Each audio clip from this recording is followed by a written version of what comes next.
আরাফার দিনের রোজা এর ফজিলত অপরিসীম। নবী করিম সাল্লাল্লাহু আলাইহি সাল্লাম বলেছেন, আরাফার দিনের রোজা যদি কেউ রাখে, আল্লাহর কাছে আমি ধারণা রাখি, আল্লাহর প্রতি আমার ধারণা হলো এই রোজার বিনিময়ে আল্লাহ তাআলা রোজাদার ব্যক্তিকে 1 বছরের পেছনের 1 বছরের সামনের অগ্রিম গুনাহ আল্লাহ তাআলা মাফ করে দিবেন।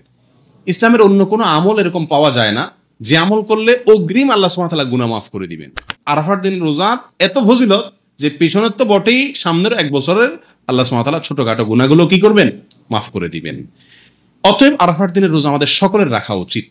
কিন্তু এই রোজা রাখতে গিয়ে একটা বিভ্রান্তির মুখোমুখি আমরা হই, একটা প্রশ্নের মুখোমুখি আমরা হই। সেটা হলো যে আমরা আরাফাতের দিনের রোজাটা বাংলাদেশে মানুষেরা কোন দিনে রাখবো? আমরা কি 9 তারিখে রাখবো নাকি 8 তারিখে রাখবো? কারণ হাজী সাহেবরা আরাফাতে যেদিন অবস্থান করেন সেদিন আমাদের দেশে 8 তারিখ হয়। চাঁদের কি থাকে? 8 তারিখ থাকে। তো আমরা কি হাজী সাহেবরা আরাফাতের মধ্যে অবস্থান করছেন সেদিকে তাকায় 8 তারিখেই রাখবো, নাকি হাজী সাহেবরা সৌদি আরবে যেহেতু 9 তারিখে আরাফাতের ময়দানে অবস্থান করছেন, অতএব ওই 9 দিকে তাকে আমরা 9 তারিখে রাখবো? এটা নিয়ে একটা ধোঁয়াশা, একটা প্রশ্ন আমাদের ভেতরে কমবেশ আছে। এই প্রশ্নের উত্তরে আমরা কি করব সে করণীয় ক্ষেত্রে আমি সংক্ষেপে বলতে চাই, এক্ষেত্রে ওলামায়ে কেরামের দুটি মত আছে এবং দুইটা মতই গবেষণামূলক। এর কোনোটাই কোনো হাদিস থেকে স্পষ্টভাবে সমর্থিত না, বরং উভয় মতই যার যার বুঝ এবং গবেষণা লব্ধ।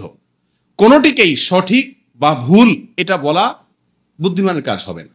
অনেক ওলামায়ে কেরাম বলেন, আমরা হাজী সাহেবরা আরাফাতের ময়দানে যেদিন অবস্থান করবেন, পৃথিবীর সকল প্রান্ত থেকেই আমরা হাজী সাহেবদের ওই অবস্থানের আরাফাতের অবস্থানের দিনেই কি রাখবো? রোজা রাখবো। এটাই হলো আরাফাত দিনের রোজা। যদি সেদিন কোনো দেশে ঈদ না হয় তাহলে আমরা রাখবো। সেটা আমার দেশে 8 তারিখ হোক 7 তারিখ হোক, দেখার দরকার নেই। এটা হলো অনেক ওলামায়ে কেরামের মত। অনেক ওলামায়ে কেরাম বলেন না, আমরা 9 তারিখে রোজা রাখবো আমাদের দেশে।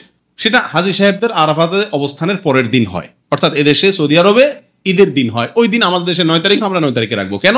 কারণ নবী করিম সাল্লাল্লাহু আলাইহি সাল্লাম যে আরাফাতের দিনে রোজা রাখতে বলেছেন, আসলে 9 তারিখকে, জিলহজের 9 তারিখকে আরাফাতের দিন বলা হয়। এখানে তারিখটা হলো উদ্দেশ্য, আরাফাতের দিন এটা হলো শুধুমাত্র নাম। জিলহজের 10 তারিখে ইয়মুন নাহর বলা হয়, জিলহজের 9 তারিখে ইয়মে আরাফা বলা হয়, জিলহজের 8 তারিখে ইয়মুত তারবিয়া বলে। এগুলো হলো এই দিনগুলোর এক একটা নাম। যেহেতু নবী সাল্লাল্লাহু আলাইহি ওয়াসাল্লাম আরাফার দিন রোজা রাখতে বলছেন, অতএব 9 তারিখে রাখবেন, এরকম একটা মত ওলামায়ে কেরাম বলেন। এখন আমরা কোন দিকে যাব? 8 তারিখে রাখবো নাকি 9 তারিখে রাখবো? আমি বলি, যেহেতু কোনো মতের পক্ষেই সুস্পষ্ট কোনো হাদিস নাই, অতএব আমাদের জন্য সবচেয়ে যুক্তিসঙ্গত হলো দোনো দিন রাখা, 8 তারিখে এবং 9 তারিখে রাখা। কারণ জিলহজের 1 থেকে 9 তারিখ পর্যন্ত এর প্রত্যেকটা দিনই আমাদের কম বেশ রোজা রাখার চেষ্টা করা উচিত। নবী সাল্লাল্লাহু আলাইহি সাল্লাম বলেছেন, মা মিন আইয়ামিন আল আমালুস সালিহু ফীহিন্না আহাব ইলাল্লাহ মিন হাযিহিল আইয়াম। জিলহজের 10 দিনের চাইতে অন্য কোনো দিনে আমল আল্লাহ তাআলার কাছে বেশি প্রিয় না। এজন্য উলামায়ে কেরাম বলেন যে এই 10 দিনের প্রথম দিনগুলো, ঈদের দিন বাদে প্রথম দিনগুলো প্রত্যেকটা দিনই কি রাখা উচিত? নফল রোজা রাখা উচিত। তবে বিশেষভাবে হাদিসে নির্দেশ হলো কিসে? আরাফাতের দিন রাখার জন্য। অতএব আমরা যদি 8-9, আমাদের দেশের লোকেরা 8-9 উভয় দিন আমরা রোজা রাখি জিলহজের, তাহলে সেক্ষেত্রে সন্দেহাতীতভাবে আরাফাতের দিনের রোজা রাখা আমার হয়ে যাবে।